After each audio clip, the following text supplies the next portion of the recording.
built by Benson, the fitness ecosystem. So this is our first official podcast. And my name is Justin. I manage the growth here at NPTA Canada. And I was brought in to help with growing NPTA and eventually all the companies within the ecosystem that you've built here. Jesse is the owner of multiple companies within the fitness ecosystem and has some big aspirations for the fitness industry and what it will look like in the future. I mean, I know you don't want to tell too much about it because we have a lot going on and there's like steps when to launch at the right time. But just tell me about yourself and kind of where it all started. Yeah, sounds good, Justin. You know, it's a tall order. Building an ecosystem is a lot of work. Here we are, right? With NPTA Canada and now NPTA Philippines and soon Australia. It's interesting when we go from a national level thing to a global thing.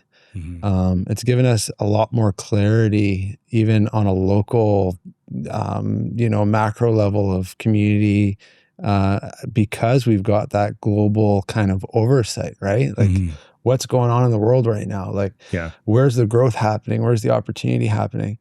You know, I think Canada's GDP grew 5% in the last 10 years. So, but look at some of these emerging places like the Philippines and we just saw numbers today. Like, those were those are good. Those are big numbers. Big. Those are big numbers. Be big. Yeah, absolutely. And so, here we are, and we've grown from very, very humble roots, right? It kind of all got started way back in 2018. Pre-COVID, we launched our very first academy. It was called the FITIN 30 Academy. I've seen those around there. And the reason we called it that is because we specialize in 30-minute training. And that was a really rewarding academy. It was really cool. And unfortunately, COVID caused us to pause that.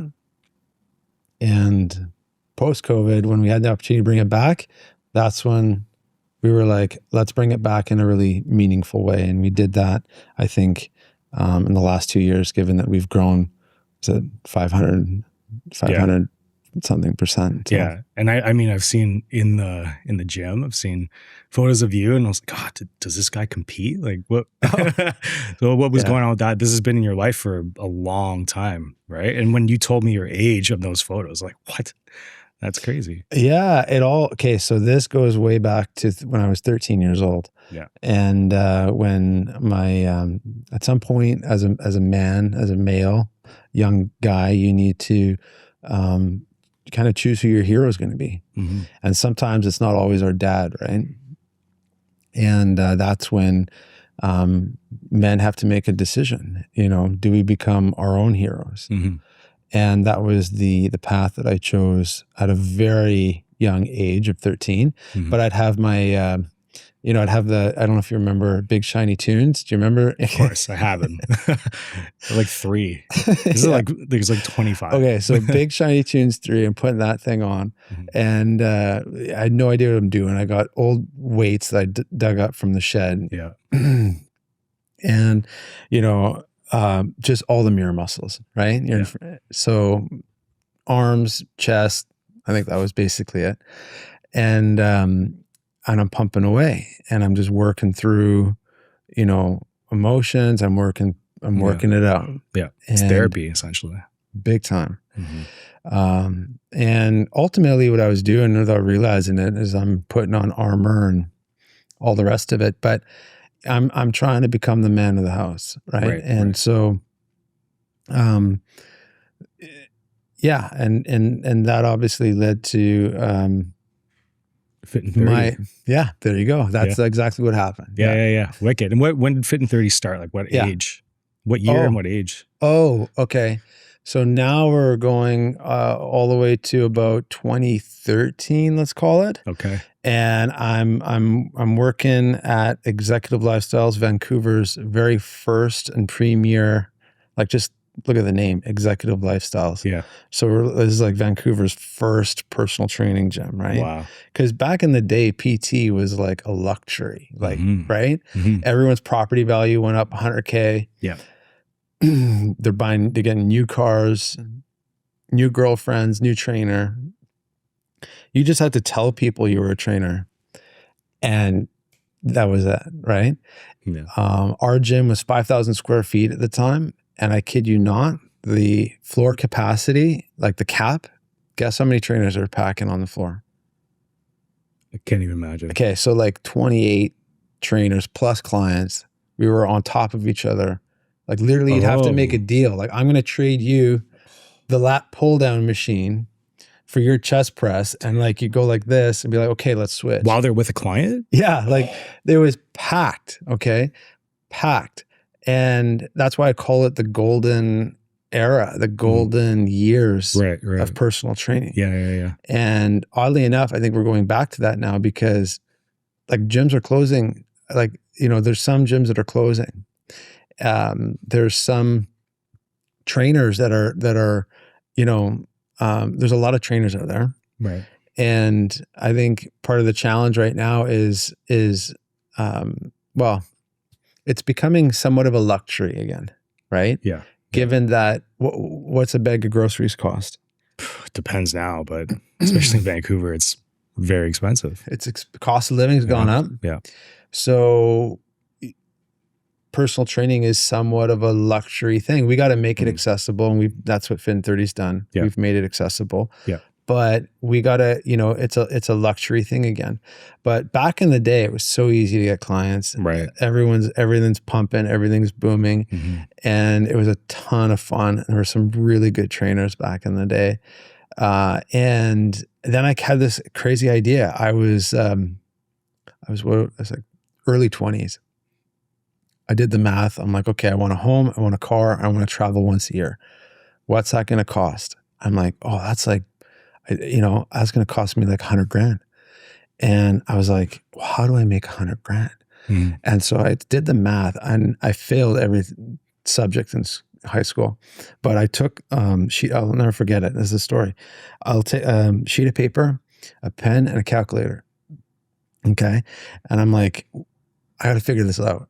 So I was like, do I go to school? Do I go back to university? Like, do I learn these like crazy science courses? And then maybe I can charge like 100 an hour. Yeah. Cause that's what the math worked out to. It was about 100 an hour. And you were 15, 16? No. 18? No, when I was like that, when I was like 15, 16, I was like in the parents' basement. And that's when I got my first gym membership at Octagon. Yeah.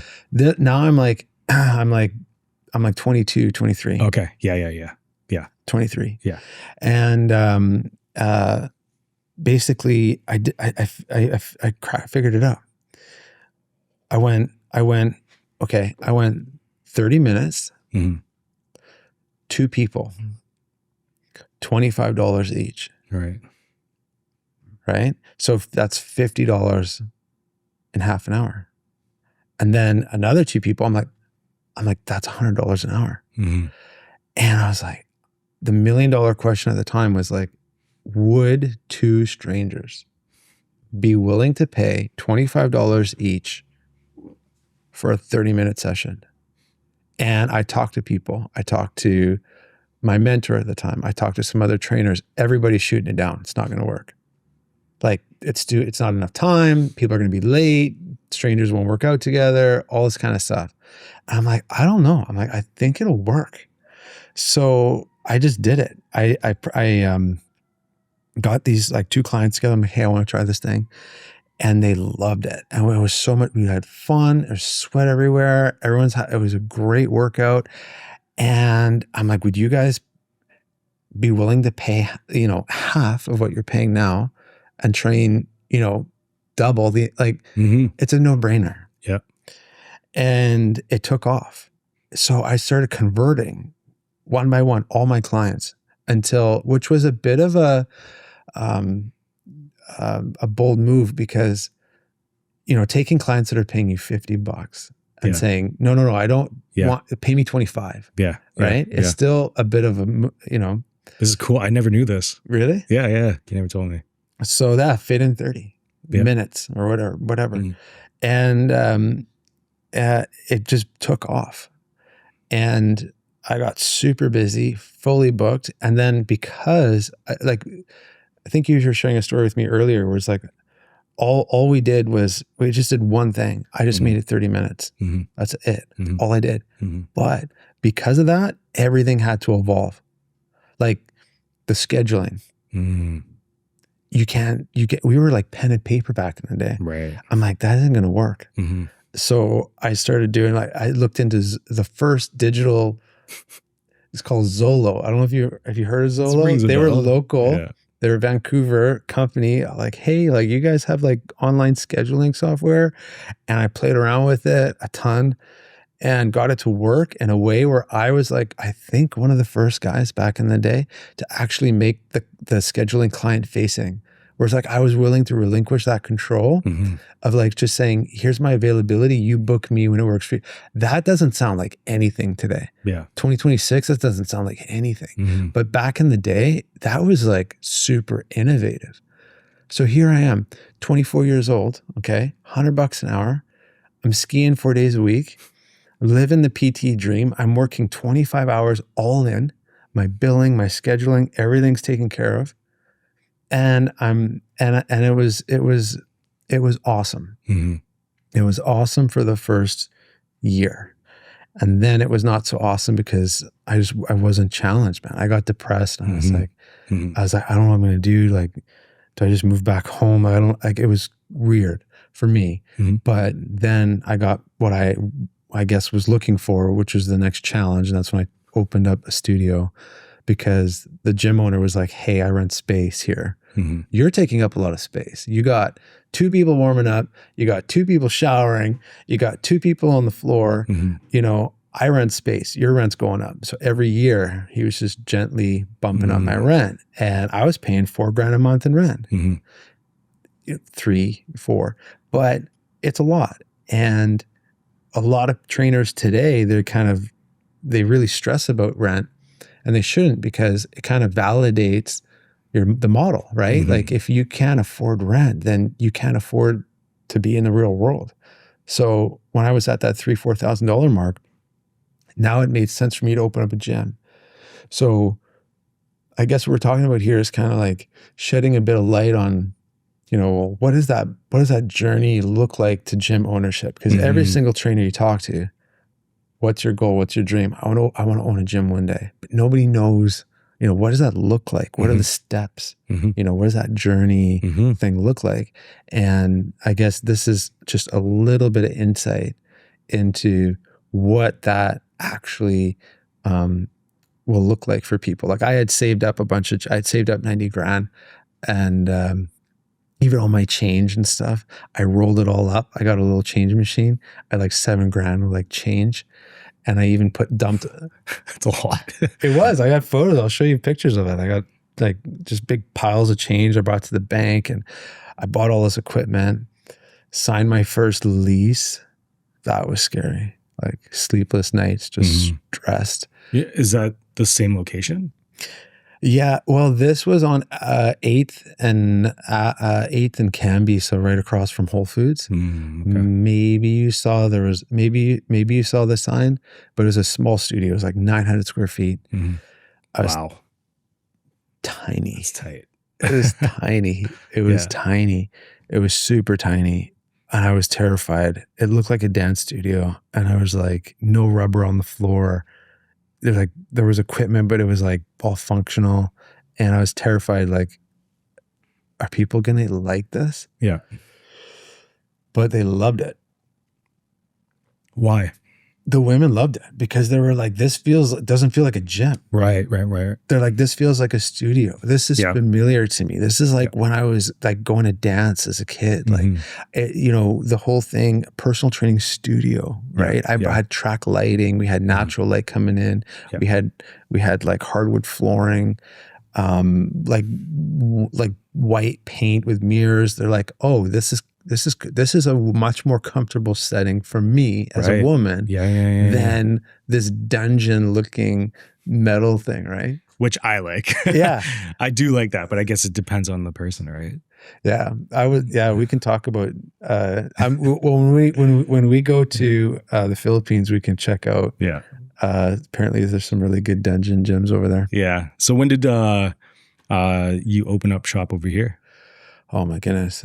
So this one? Yeah. Fit Integrated Wellness in this location. Yeah. So that one was like, there was actually one gym in between the studio one. So it, you know, that's the thing is like, you got to be like one of those lucky little salmon that make it up the river. Mm-hmm.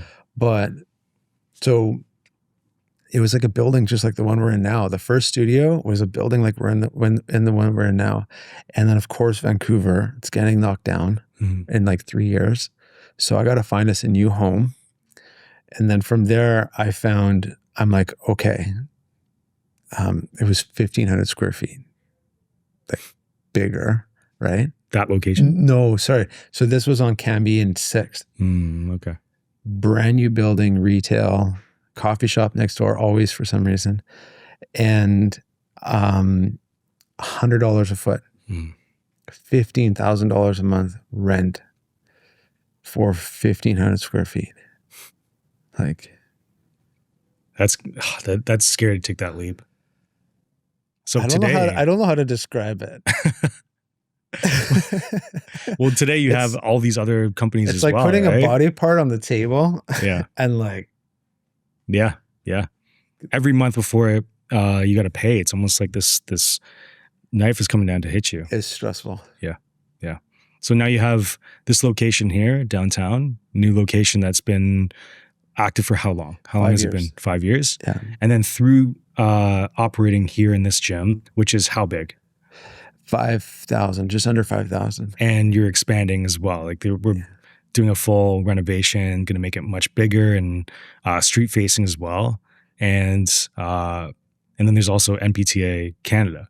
That was, I'm guessing, the second company that started to emerge and evolve out of this, right? Yeah. So NASM, globally recognized. Did you approach them? Did they approach you? Where was the opportunity? Yeah. So that started way back when we were fit in 30 minutes, right? We were like, this thing is awesome. Mm-hmm. Like we got to scale this thing. I wanted to franchise at the time. That was like the most natural kind of play at that time, where it's like, I can get fitness, I can get 30-minute gyms going. I can get fitness into places that no one else can. Mm-hmm. Like most gyms require a much larger footprint, right? Very true. Like, yeah. Very true. S45, Orange, all these other ones need like minimum 35, 4,000. I'm like, I can get fitness in. Dude, we made 1 year, we grossed $968,000 in 1,500 square feet. Like the 30-minute training model is the most profitable fitness model in the entire market. Mm-hmm. Okay. And so I was like, I got to open up more of these. I got to open up one in Olympic Village. I can get one in there. Nobody's in Olympic Village. I can get one here. So the biggest challenge then, which still is today, is scaling your manpower, your team, your trainers. So I was like, I need trainers. And you can like hire trainers and online and do all that. But you know what? You need good trainers and doing the right way. So you need an academy. Right. And I was going to like scale up that way. So I was like, okay. Then we started looking around. We started just that question alone. It was like, okay, if you need something, you need to build it. Mm-hmm. I need trainers. I need to build trainers. Right. How do I do that? Mm-hmm. Okay. Do I do it myself? Do I partner? I looked at it, and then that's when we started looking around, and we made the partnership with NASM. And it was a really good curriculum. Love the OPT model. Really good way to just quickly assess somebody. You can run everyone through that assessment process and then immediately know exactly what you got to do with them safely and correctly, starting them with stability and then building them up. Mm-hmm. Our educators love the curriculum. We taught it all in real life. So it was all hands on. So we were selling these things for like $5,000 a pop. and you would get the certification and the hands-on learning. Right. And what I had just found like some students to work with from SFU, and they Michael Rogers and Lynn, they helped develop the curriculum. They helped develop the whole thing, and they really were open as academics, really open to me taking on, like, really following my direction when it came to, I wanted real life application because I was an employer and I needed trainers. Okay. I don't need people with certificates. I need people that I can put onto my gym floor with clients, and like the clients don't walk out. Okay. So that's a different, and so every time they come to me like, should we do it like this? Should we do it? I'm like, do it like this. Right. And that is really, I guess, the essence and the roots of NPTA, right? Because we rebranded post-COVID. Was like, I had to pause the academy there during COVID. Yeah. I brought it back. And that's why we brought it back as an e-com. Oh, okay. Okay. Wow. And you were most resilient gym, right? That's right. Yeah. Yeah. That was a real wild ride. Yeah. Tell me about that. You've never kind of gone through that a little bit. I want to know. Lest we forget, right, Justin? That's the whole thing there, is like, lest we forget.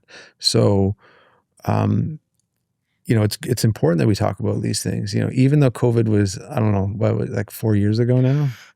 Started maybe 6 years, something. 6 years ago? Yeah, it started.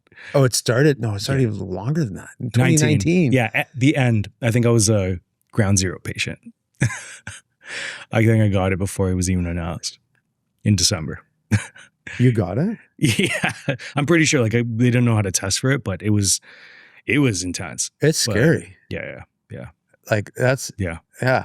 So you thought you were gonna die? Yeah, it was pretty. Yeah, it was pretty intense. It was pretty.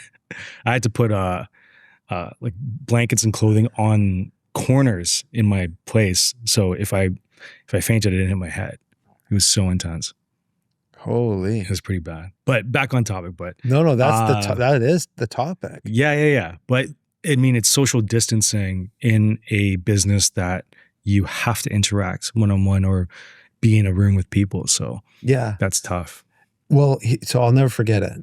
So it went, I think it was a Tuesday afternoon, and it was like, okay, you're hearing about it, and then it's like, oh no, we're here, and the cool thing was, fitness. We were the first ones to all step up.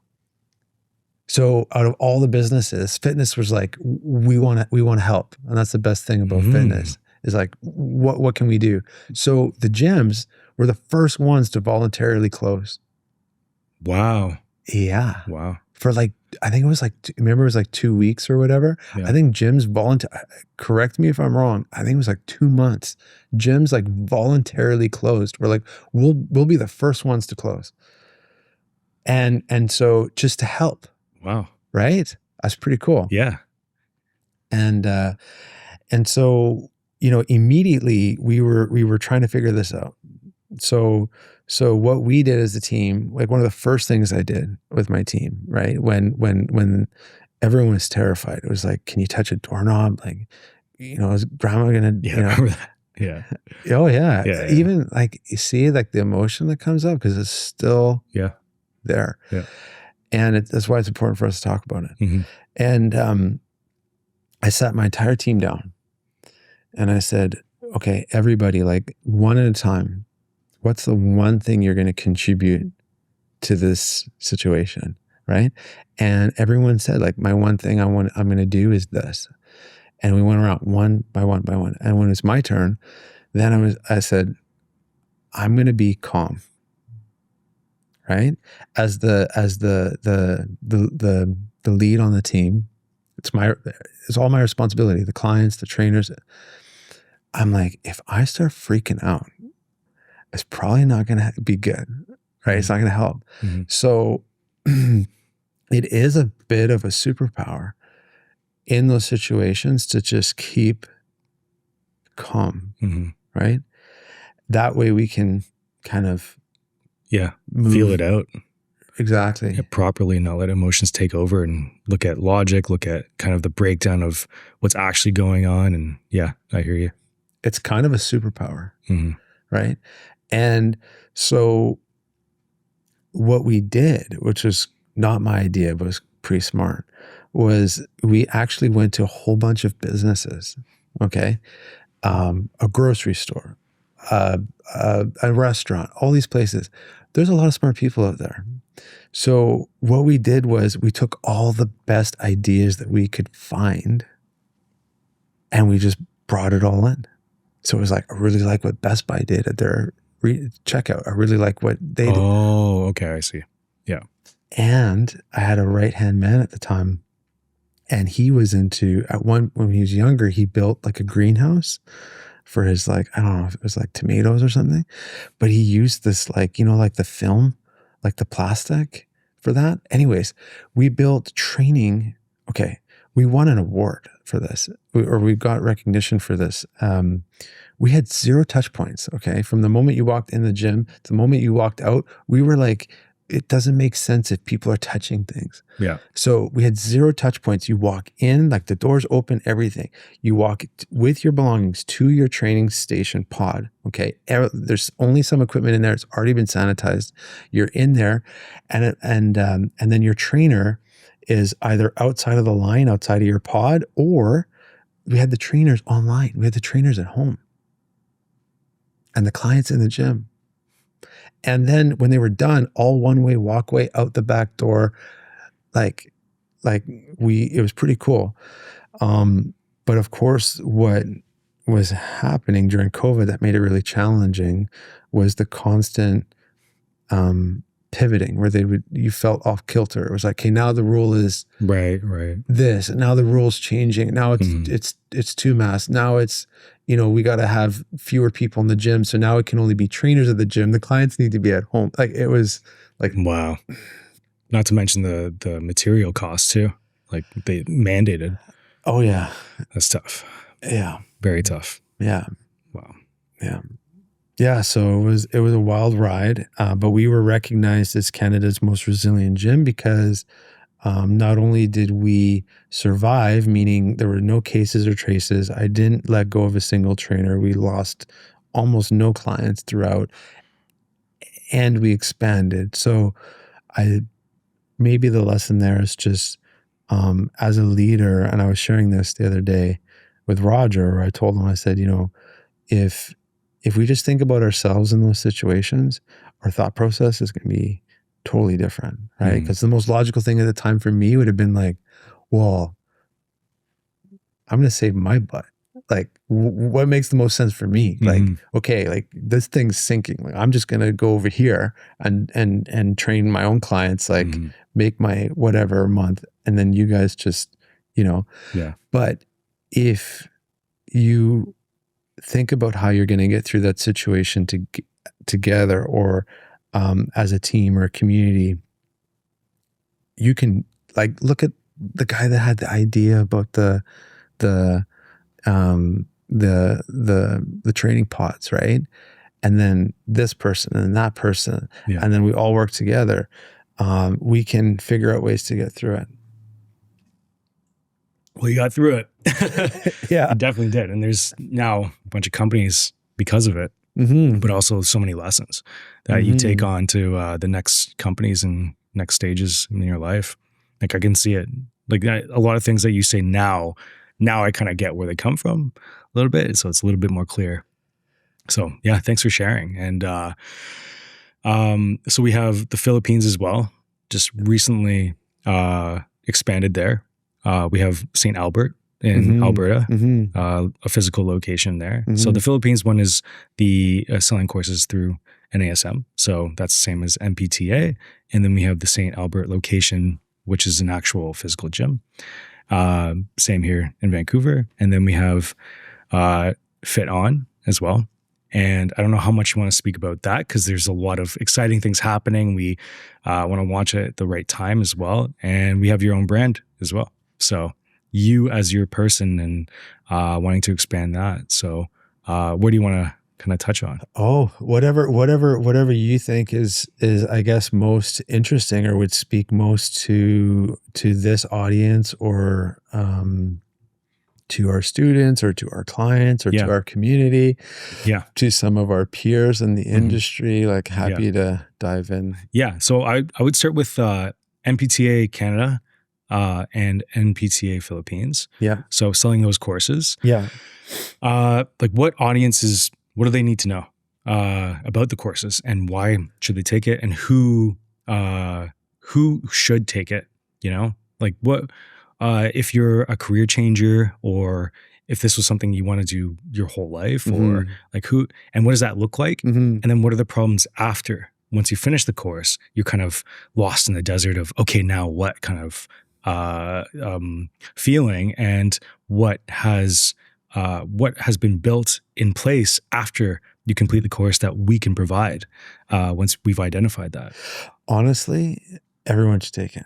Yeah. So they don't teach this in school, right? They don't. Like, and so of all the things that they teach in school, you would think they would teach you how to move your body and how to eat properly. Like, those are two important educational things to learn, right?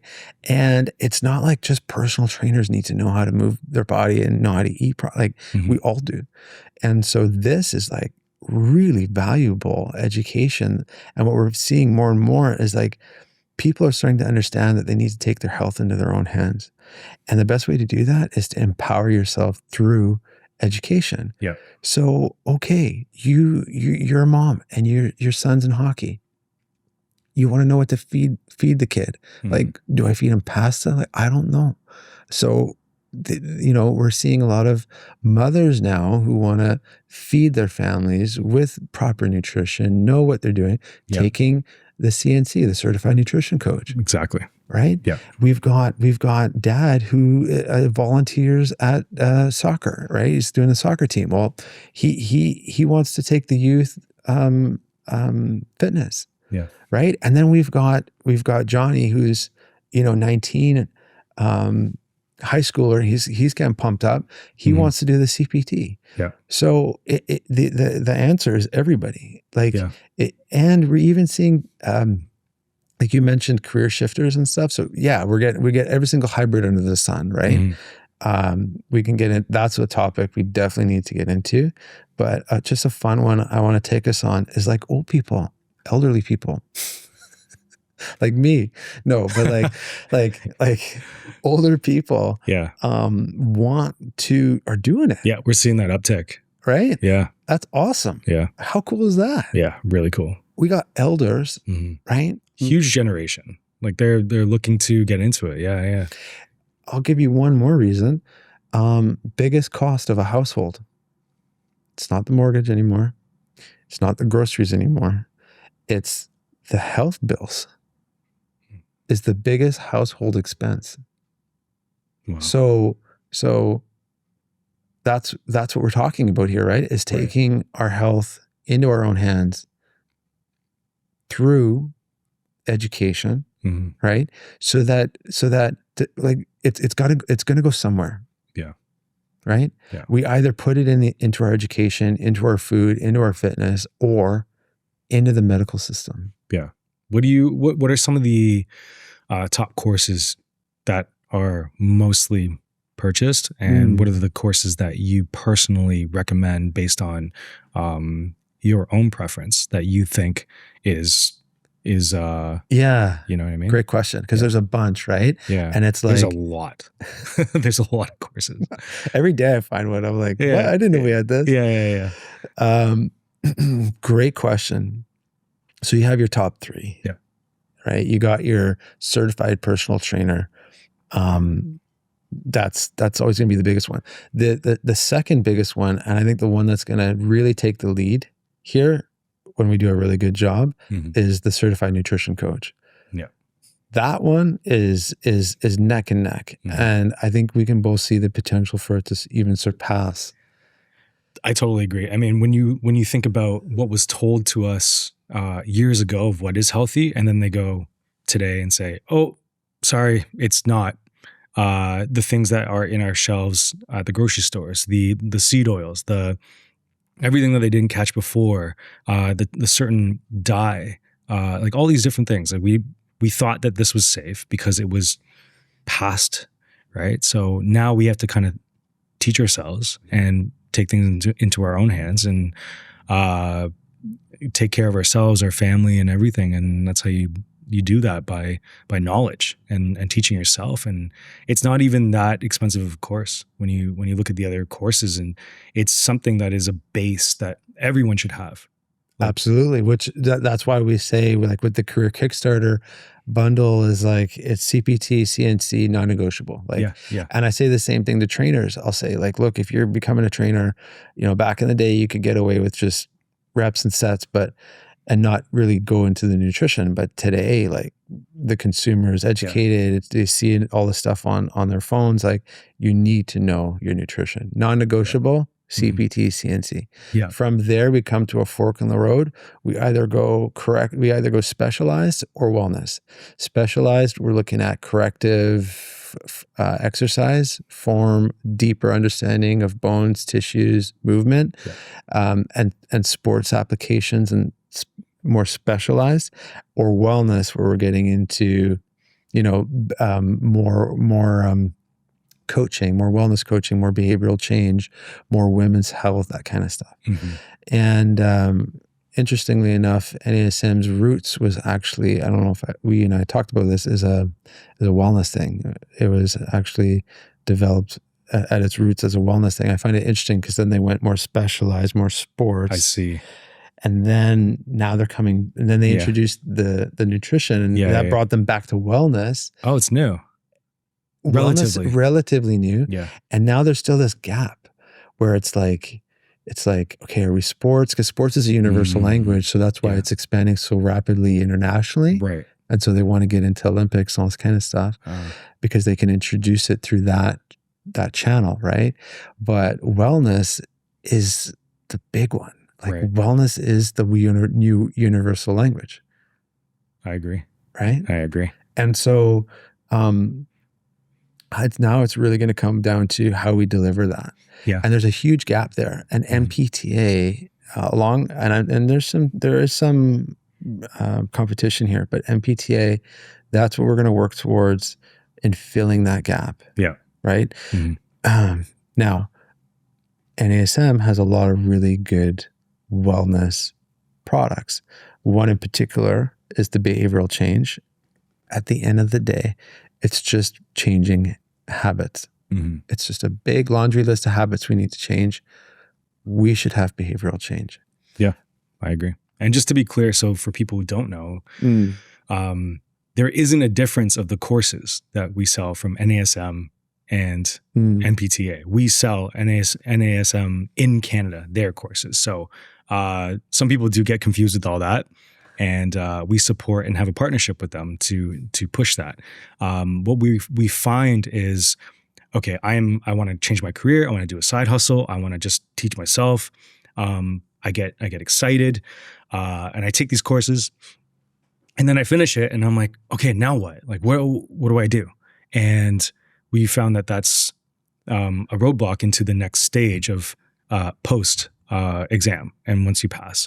So, what kind of, you talk about apprenticeship programs, you talk about like setting them up with jobs, like this is what do you have in place there? This is another one of those like gaps, like you mentioned earlier, right? You get certified, now what? So one way that I look at it is we call it certified, not qualified, or are you employable? Are you client ready? This is kind of the language that needs to be more introduced, I think, to the industry as a whole. Right. But being client ready. Are you client ready? Yeah. Client ready. Something that's applicable.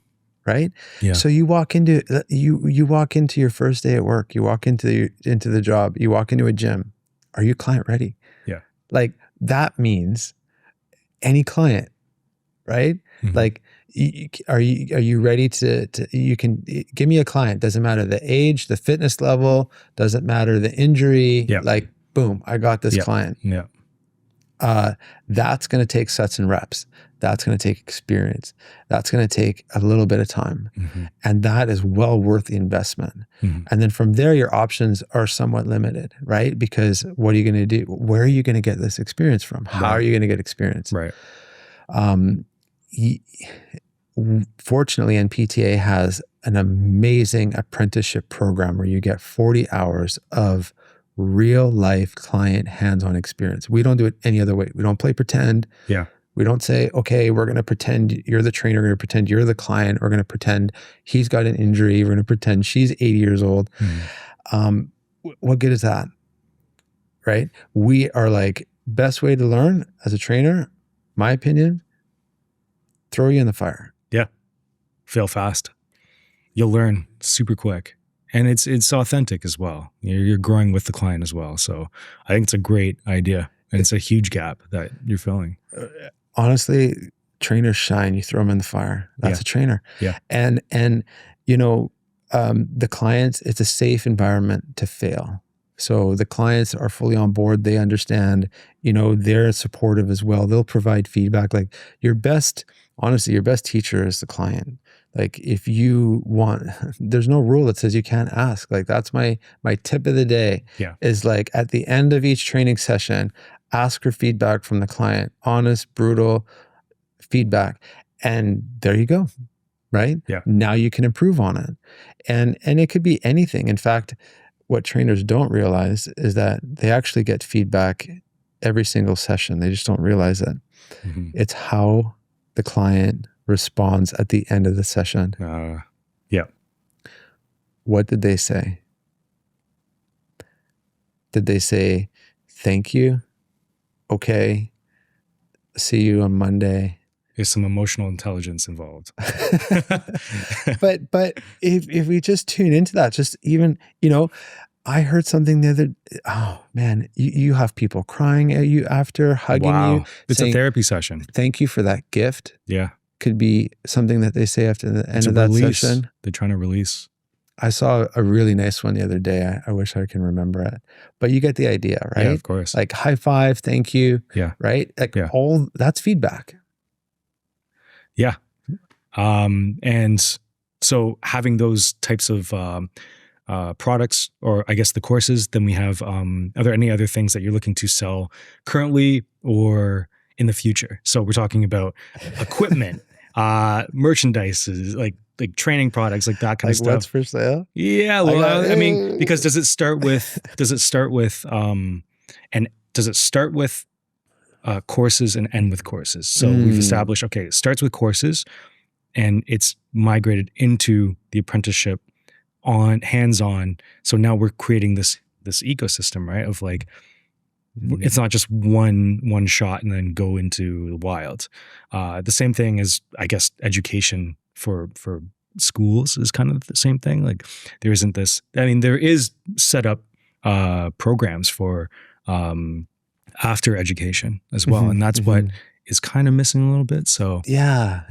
That's a really good frame, right? It's like I'm going to school. What kind of school do I want to go to? You know, and I guess you could consider us to be a bit of a career college where it's like you're getting the hands-on, right? With real clients. Right. And so that's really important. But of course, we've also got tutors, we've got mentors, we've got a bunch of different people, educators that you can learn from. You can even, again, part of our ecosystem, you can work with our trainers. And so you can immerse yourself in the community, in the ecosystem, in that setting. And that's ultimately because it takes a village. Yeah. So it's not just going to be one mentor. It's not just going to be one trainer. It's not going to be one.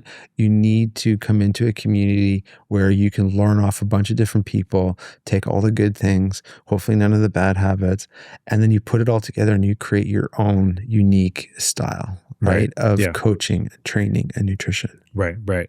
And then to end off, I guess, Jesse Benson, the personal brand. Yeah. So we've touched on this over the few weeks, you know, and for me personally, like even give me an idea, like what is it? What are you trying to do with it? And what will it look like in the future? Like what are some of these aspirations? Man, I kind of want to ask you that question.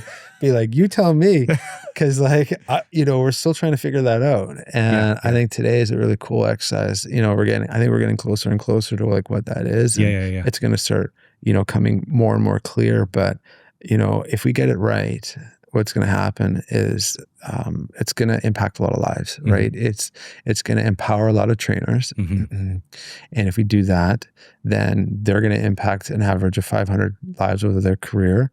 And so there's going to be this really massive ripple effect. Really, I'm here to serve. And one of the things that I always will tell people is I will be wherever I'm most needed. So right now, this is where I'm most needed, right? Yeah. And I'll do whatever. I'll do this, right? Yeah. I'll even put makeup on my face, right?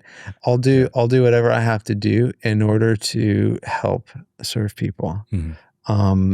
And so that's what we're doing right now, right? I love that. With the ecosystem, with NPTA Canada, Philippines. And that's where the reach, I think, is going to be huge, right? Yeah. It doesn't stop there, right? It's a bigger picture kind of thing as well. And the reason and purpose of why we do all these things, it shows through what you're trying to do. It doesn't just stop with fitness, but the health and the light and everything that we need in this world. There's a bigger purpose of why we do all this. So totally.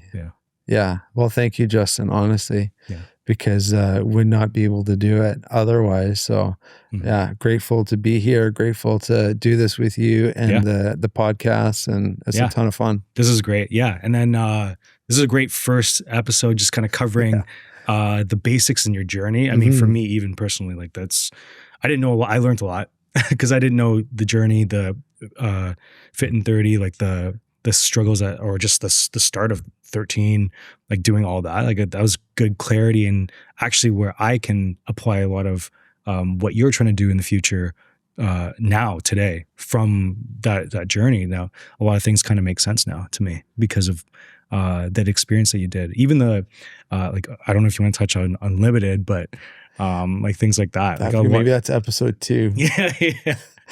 I think so, yeah. But I think the lesson here is know your history. Yeah. Right. It's really like knowing NASM's history, knowing the history of where things start is really important. I think that's the value of this type of medium, right? The long form podcast. Yeah, absolutely. Okay. Thanks. Great. Thank you. Until next time. Yeah.